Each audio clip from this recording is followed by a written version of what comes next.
Welcome to my Bake Escape. It's officially fall and I am all about the pumpkin spiced everything. In this video, you'll see how I make pumpkin pecan cinnamon rolls. These cinnamon rolls combine all the flavorful spices of fall and they're topped with a delicious, perfectly sweet cream cheese frosting. You're definitely going to want to make these this weekend. Be sure to check out mybakeescape.com for the full recipe and list of ingredients and measurements. Okay, let's get started. What I like to do before starting a recipe is to measure out all of the ingredients.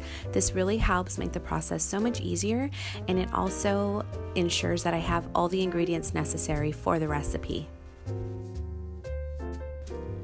So the first step of this recipe is to make the dough, and for the dough I'll be using vanilla extract, salt, active dry yeast, pumpkin puree, 2 room temperature eggs, granulated sugar, whole milk, unsalted room temperature butter, and all-purpose flour. The first step of making the dough is to activate or bloom the yeast, and in order to do this, the milk needs to be at a certain temperature. The optimal temperature for yeast is 105 to 110 degrees Fahrenheit.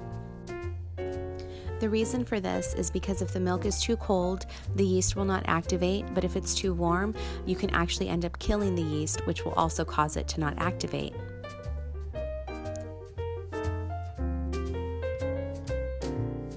As you can see here, the milk I have is a little too warm. It's at 113 degrees, so I'm going to let it sit for a few minutes so that it can cool down. After a few minutes, you'll see that the milk is now at 109.9 degrees. This is perfect. I can go ahead and move on to the next step. I add a teaspoon of sugar to the milk along with the active dry yeast and give it a quick mix and let it sit for about 10 minutes. I thought it'd be really cool to set up a time-lapse video so you can see how the yeast grows, and this is a great sign. You'll see that it has grown quite rapidly, and this means that the yeast is healthy and will make my dough rise beautifully. Now that the yeast is ready, it's time to move on to the next step, working on the dry ingredients. I add salt and granulated sugar to the all-purpose flour and give it a quick mix.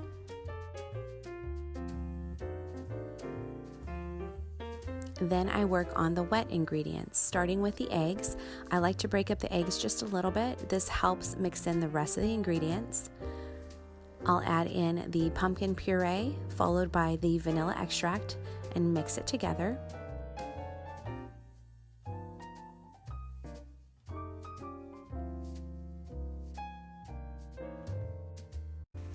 The next step is to incorporate the butter into the flour. So using a spatula, I roughly mix in the butter.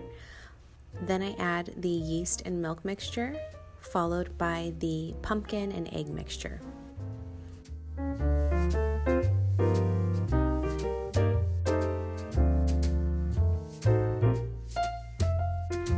Using the spatula, I mix the dough until it starts to come together.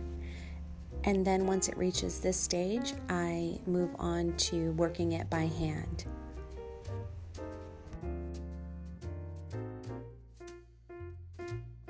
I pour this out onto a lightly floured surface. I'm using a large cutting board here, and I will knead the dough by hand for about 7 to 10 minutes. As you can see, it's quite sticky right now. But as I continue to work the dough, it will come together into a smooth ball that is no longer sticky. This takes about 7 to 10 minutes.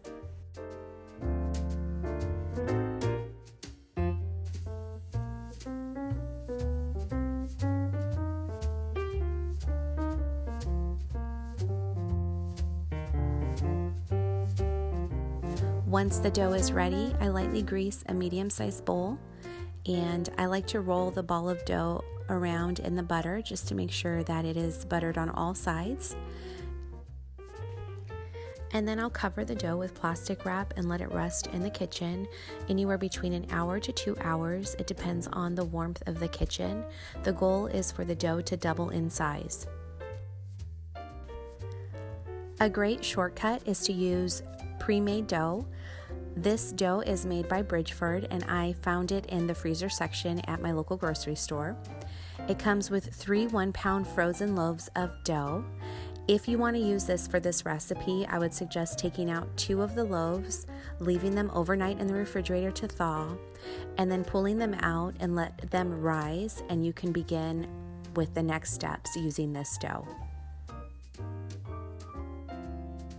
So while the dough is resting and rising, I will begin on prepping the filling. I'll start by making the buttered pecans. I roughly chop 1 cup of pecans.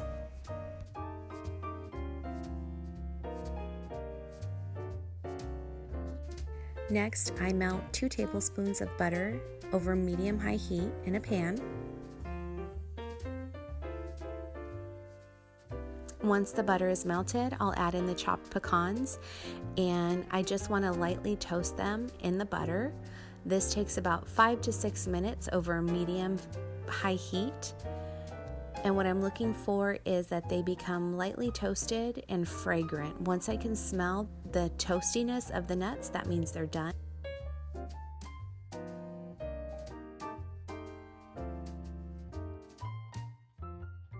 I'm going to top the frosted cinnamon rolls with some toasted pecans. So I toast half a cup of pecans in the oven at 375 for about 5 to 7 minutes. Next is to work on the sugar filling. The ingredients for the sugar filling are brown sugar, cinnamon, cloves, ginger, nutmeg, salt, along with butter and the buttered pecans.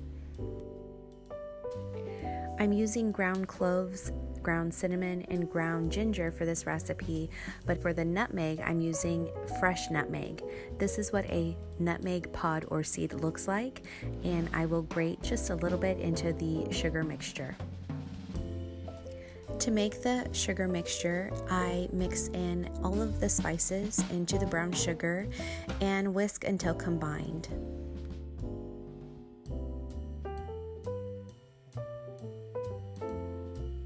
For this recipe, I recommend using a 9x13 glass dish that you will also need to spray lightly with nonstick cooking spray. After a few hours, you'll see that the dough has doubled in size and it's ready to be rolled out. To roll the dough out, you will need to lightly flour your surface. I'm using a cutting board here. You'll begin by pressing the dough out and then using a rolling pin. The goal is to roll it out to a 16 by 20 inch rectangle. Once the dough has been rolled out, I like to use a pastry brush to evenly brush the butter all over the surface of the dough.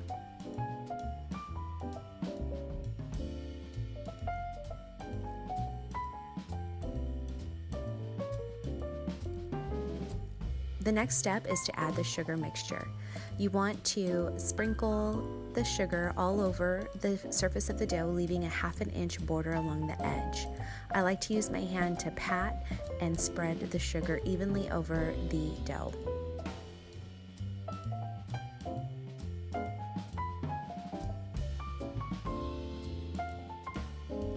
Next, you want to sprinkle the buttered pecans evenly over the dough.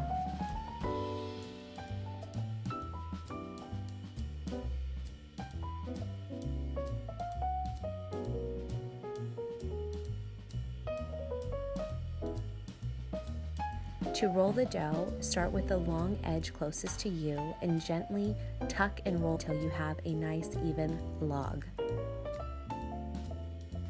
Once the dough is rolled up, you want to pinch the seam to ensure that it stays sealed.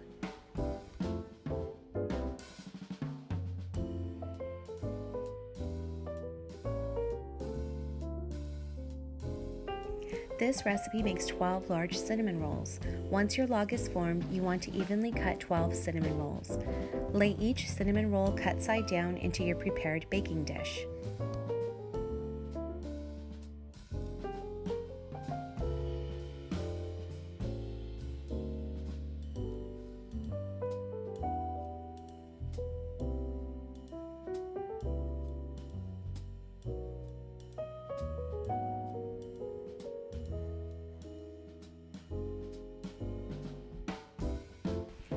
If you plan on making the cinnamon rolls the same day, you would need to cover with plastic wrap and let them rise again on your counter for about 45 minutes before baking in the oven. However, you can make this recipe a day ahead and bake them off in the morning. If you plan on doing this, at this stage, you would cover your cinnamon rolls with plastic wrap and place in the refrigerator overnight. It's important that you pull the cinnamon rolls out of the refrigerator 45 minutes to an hour before you want to bake them off in the morning. To bake the cinnamon rolls, preheat your oven to 400 degrees Fahrenheit. Once your oven has been heated, place the cinnamon rolls and let them bake for about 15 to 18 minutes. While the cinnamon rolls are baking in the oven, this is a perfect time to make the cream cheese icing. The ingredients for the cream cheese icing are powdered sugar, cream cheese, unsalted butter, vanilla, pumpkin puree, cinnamon, cloves, ginger, and nutmeg. To make the icing, first you combine the cream cheese and the butter. It is very important that both are room temperature. You want to cream these together until they're smooth and there are no lumps. Then you're going to add the vanilla extract, pumpkin puree, and spices and mix until combined.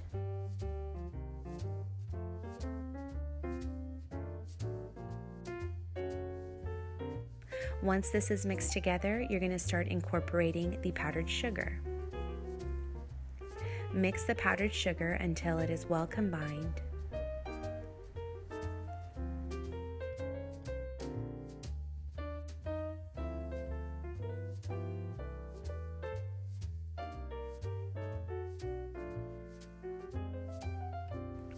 Now it's time to ice your cinnamon rolls. You want to spread the icing over evenly so that each cinnamon roll has the perfect amount.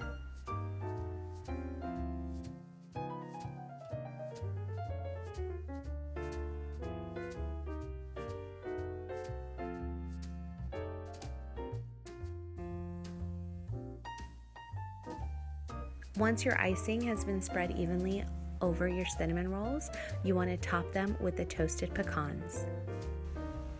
The next step is to serve yourself a nice big warm cinnamon roll. Maybe have some tea or coffee and enjoy. These are absolutely delicious. They are the perfect fall treat, and I really do hope that you make them soon.